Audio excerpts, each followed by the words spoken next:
Hello everybody! Welcome back to NDLWRKshop. My name is Emily, and today we'll be making Princess Zelda's dress from the video game Ocarina of Time. As always, the pattern for this costume is available on our Etsy store, which you'll find the link for in the description box below. We'll soon have many more video tutorials available for this costume on our YouTube channel, so make sure to stay tuned. And without further ado, let's get started.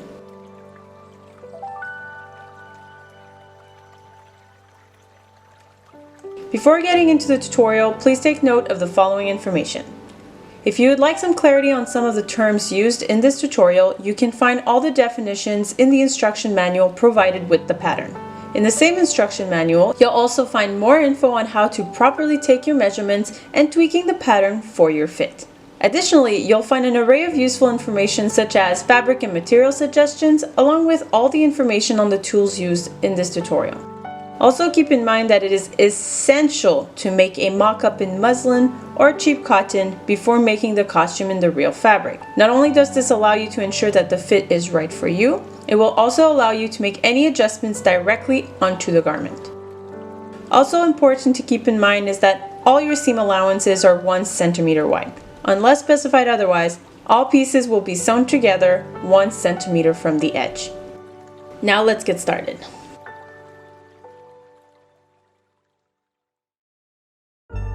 Start by cutting out several long bands from your darker pink fabric. You can refer yourself to the manual for more info on the dimensions of the bands. Next, you'll need to sew a guideline 1 centimeter away from the edges of each of those bands. Following those guidelines, press the edges in by 1 centimeter. Sew in a second guideline 1 centimeter from the edge on the other sides of the bands. Mark the area on the skirt where you'll be sewing in your bands. Using your second guideline, align your band to the markings on your skirt, right side to right side, and pin it in place. Make sure the folded area is visible. Sew the band to the skirt together using a straight stitch.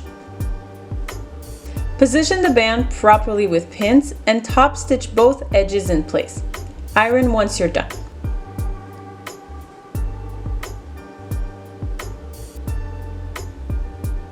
Apply all the bands by repeating all the previous steps.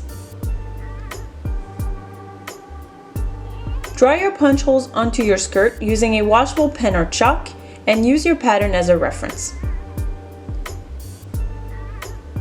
Next, making sure to align your punch holes to their corresponding notches, fold your skirt right side to right side and iron those folds into place.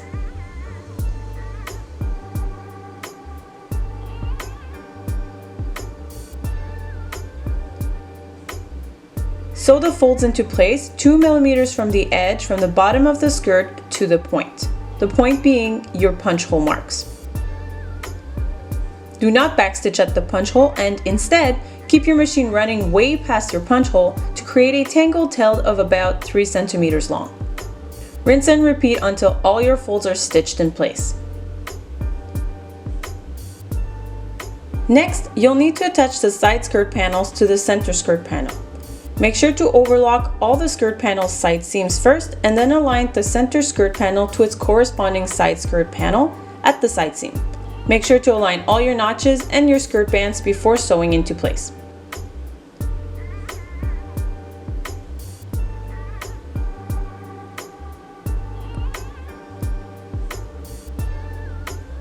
Iron your side seams open.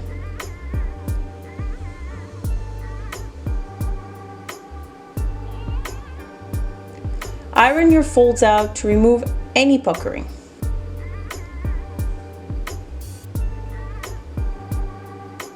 Once you've ironed everything out, iron your folds and the lower part of your side seams back in. This allows for the folds to regain their bounciness. All that's left for the skirt is our hem. Sew in a guideline 1 centimeter from the edge at the hem.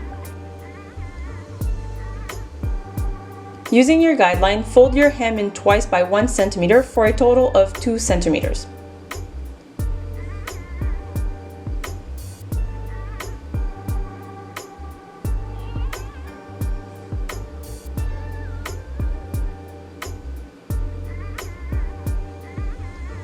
Sew into place using a top stitch.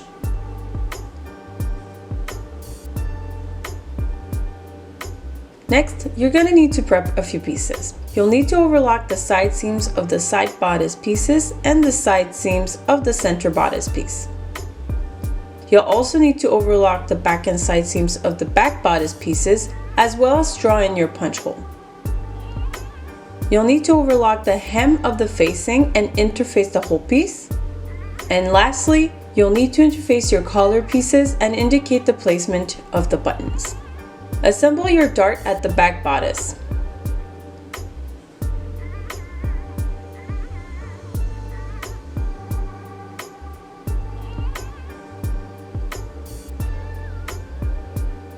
Iron your dart's flats towards the center back. Overlock the shoulders. Sew the front bodice to the side bodices, right side to right side. Iron your seam allowance open. Overlock the shoulders. Sew the back and front bodices together at the shoulder seam and at the side seam, right side to right side. Iron your seam allowance open. Sew the collar to the bodice along the neckline, right side to right side, making sure to align your notches and the seams properly.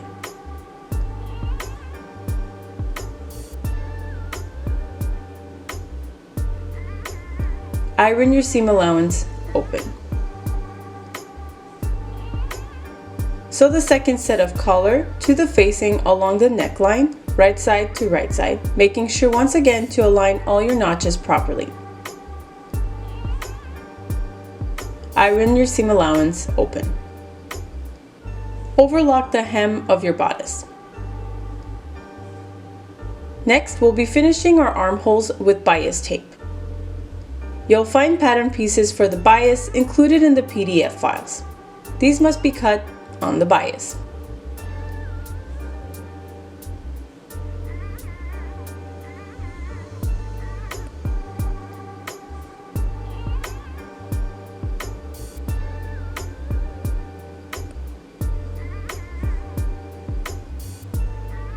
Sew your bias pieces to themselves at the ends, right side to right side.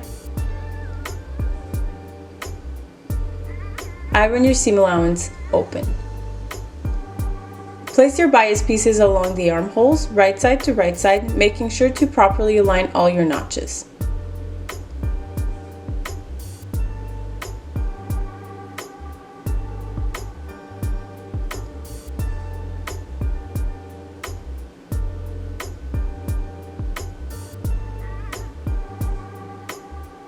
Once they are attached, you can proceed to turn in your bias tape twice and top stitch it into place. But this technique is rather tedious with a bias tape this small. Instead, I suggest doing this. Overlock the side of the bias that has yet to be sewn in place. Using threads that match the color of your fabric will give you a cleaner result. Once you're done, fold the bias tape in and iron it into place.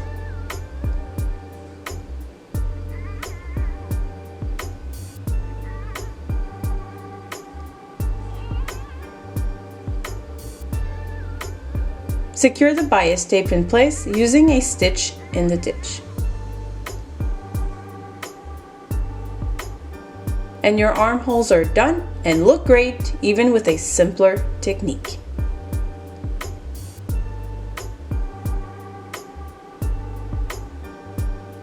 Using a long straight stitch, sew the areas to be gathered at the front of the skirt. Know that the pattern has gone through some slight changes since the video tutorial was made, so the shape of the front of your skirt will definitely differ from the one depicted in the video. Once you're done gathering, align the hem of the bodice to the top of the skirt, right side to right side, and making sure to align all your notches.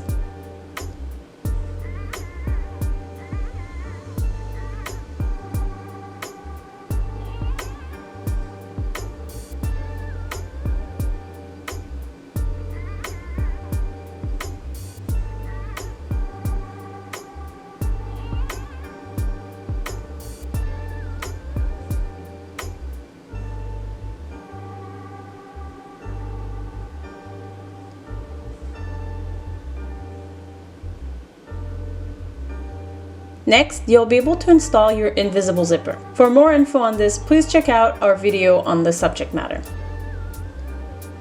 Once your zipper is installed, you'll need to sew your facing. Start by sewing the center back of the facing to the center back of the dress, right side to right side, sandwiching the zipper between the two layers.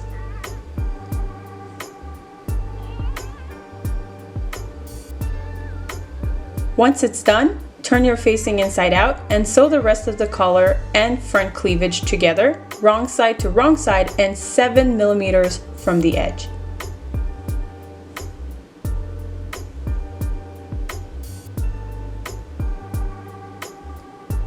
Iron everything nicely once it's all sewn together. To keep the facing in place, use a stitch in the ditch in the shoulder area.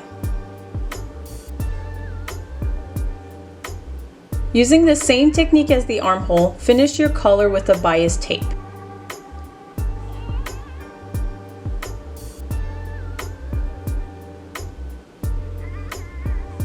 To get the center front of the cleavage nicely pointed, you can pinch the back of the bias in an angle and sew it into place. You'll also need to sew a hook and eye at the top of your zipper.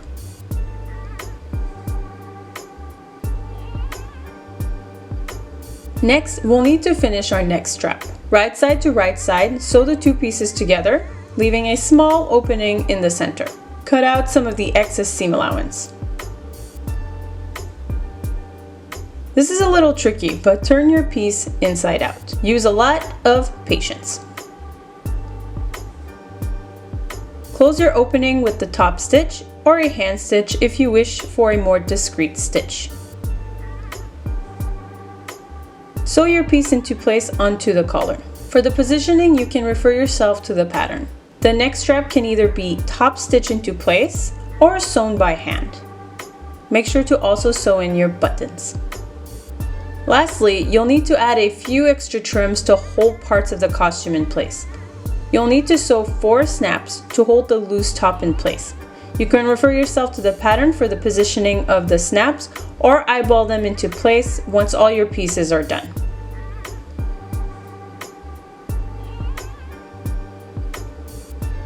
We also added a Velcro and 2 metal rings to hold our pauldrons in place. The metal rings match up with a set of magnets that are found in the pauldron. And with this, your piece is complete. I really hope this video was helpful. If you have any questions, please make sure to leave them in the comments section below. If you like this kind of content, then make sure to give it a big thumbs up and make sure to subscribe and ring the bell for more cosplay related content.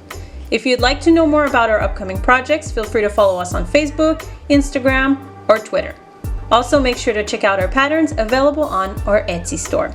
All the links are in the description box below. So until next time, good luck with your projects, guys. Bye bye.